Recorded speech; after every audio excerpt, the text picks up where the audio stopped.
Hello guys, welcome to my YouTube channel. Today we're going to learn on how to multiply and divide fractions. So let's go ahead. So how to do that? So we have here the number one problem. We have 18 over 45 multiplied by 40 over 42. Oh my god, my handwriting is... pang grade, ano kaya yung handwriting natin, no?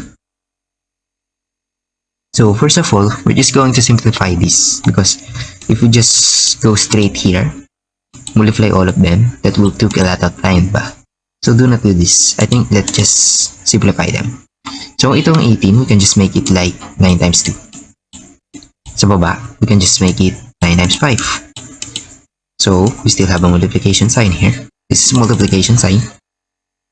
And itong nasa 40, we can just make it like 8 times. What number is that? 8 times 10 is better. I mean, 8 times 5. Over... So, yes. We're going to count here. What number those fits here? So, 8, 6, 24, 32, 40. Hindi compatible ang 8. Maybe let's just divide it by 2. So, we're going to divide this by 2. So we got 1 here, 21. 21 times 2. So yan, simplified for yan. Okay. So, cancel the terms that are na magkapareho. We're going to cancel the 9. Cancel the 9. Cancel the 2 here. 2 here. We have 5 here and 5. So, anong natira? 8 and 21. So that's the answer. We can think if pwede pa daw simplify. We cannot divide both sides by 2. The numerator and denominator by 2. Because 21 is an odd number. So, I guess. And ano pa magsisimplify sa 21? 7, 14, 21, 3. And wala naman dito. 7 and 3. Dito lang yung multiplicate. Product magpa-product sa 21 and 4 and 2 they're not compatible. We cannot cancel things. So ang sagot dito is 8 over 21. So we're just going to write it here.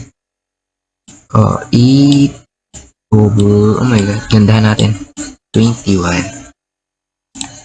That's good. Okay, so number 2 na tayo.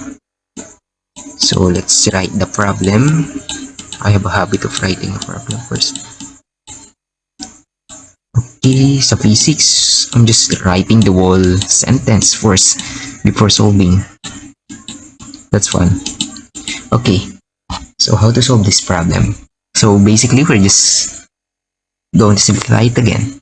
So we're just going to make this a 5 and 3 kasi 5 times 3 is 15. Sa baba, we have 40. Therefore, we'll just make it 8 times 5. 8 times 5 is 40. And let's make this 7 and 5 again. And let's make the other one 8 times 7. Kasi 8 times 7 is 56. So, consider that yung magkapareho. Same things. 5, 5.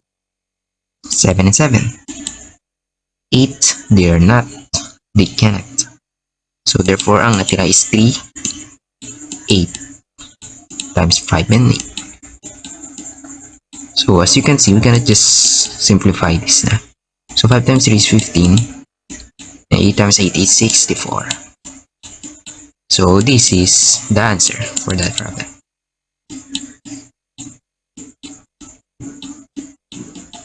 Okay. So, let's go for number 3. So, how we will answer this? So, let's write the problem first.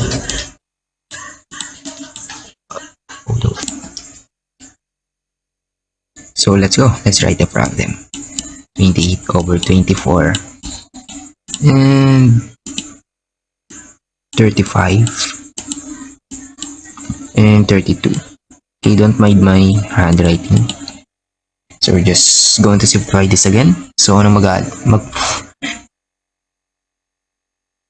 okay, let's just break this down. I don't know what the term. So 7 for 21, 28. 7 and 4. ano pa, 8, 16, 24, 8, and 3. So, i-broke down nyo na siya, i-broke down kahit ano. Huwag kayong mag-isip. 7 and 5. Because later on, malalaman nyo kung anong pwede. 8, 16, 8, 16, 4, 32. So, 8 and 4. So, look for the terms that we can cancel. We only can cancel 4. So, parang hindi natin na-simplify na maayos, no?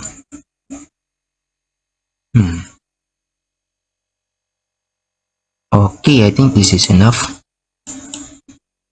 Because para-paraw lang naman yung if ever. So, we just have 49 here pag multiply natin. So, multiply natin sa 5. So, 49 times 5. So, 9 times 5 is 5, 4.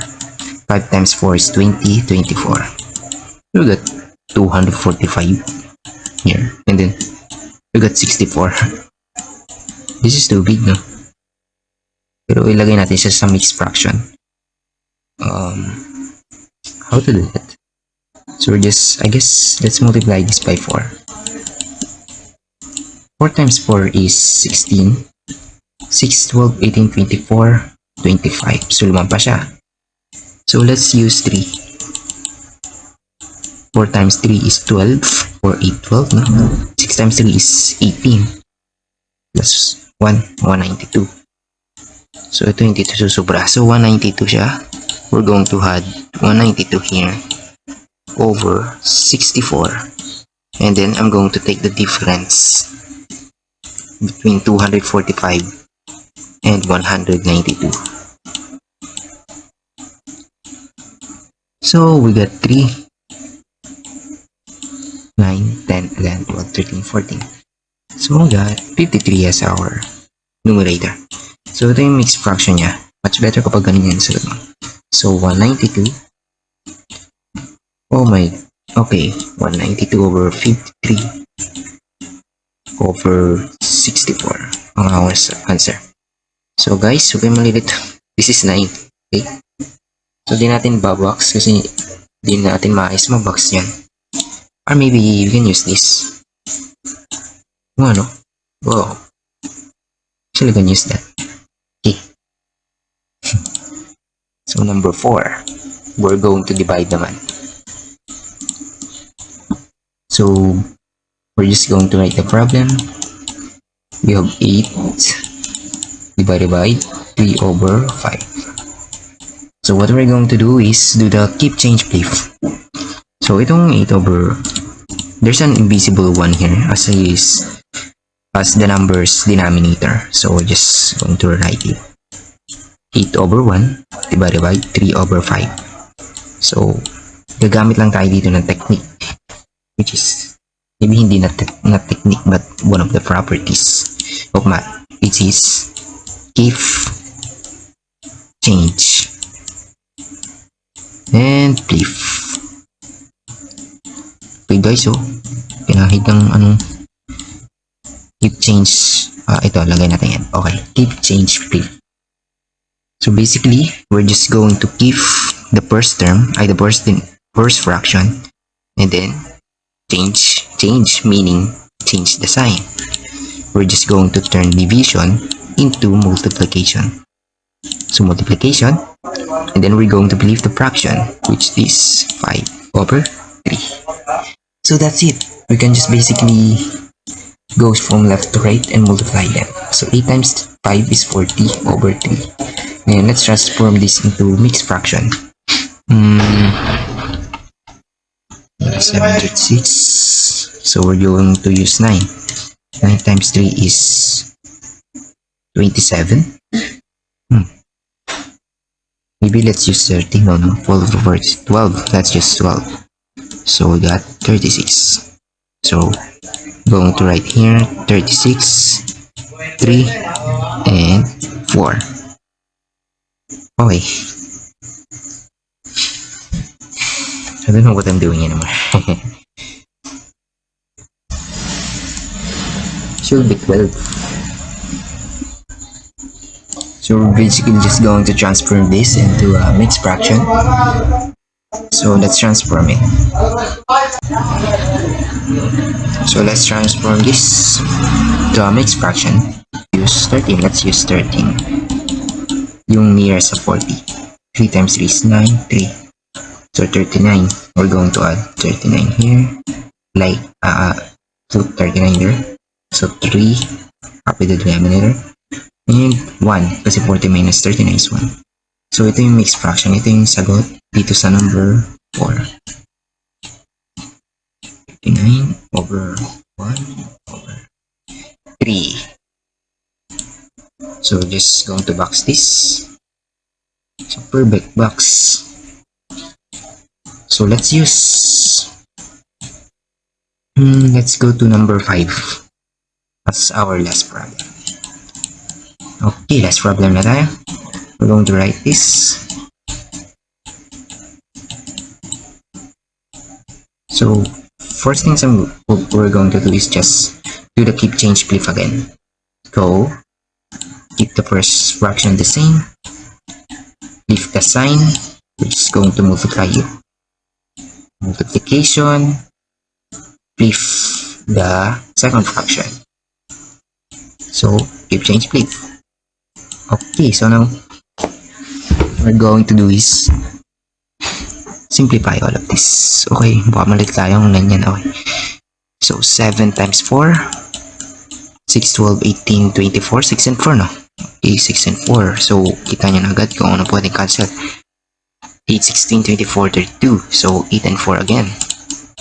And then we can just, like, 7 times 5 dito.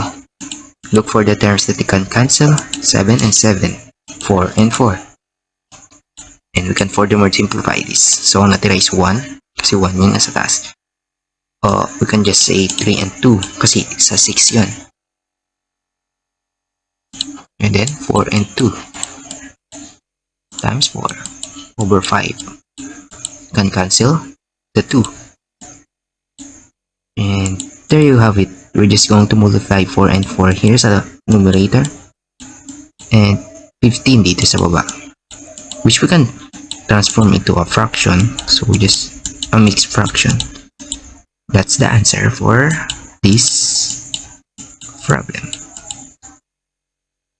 Okay, so now you know how to haba ng 5 oh. Wow. Okay, so now you know how to multiply and divide fractions.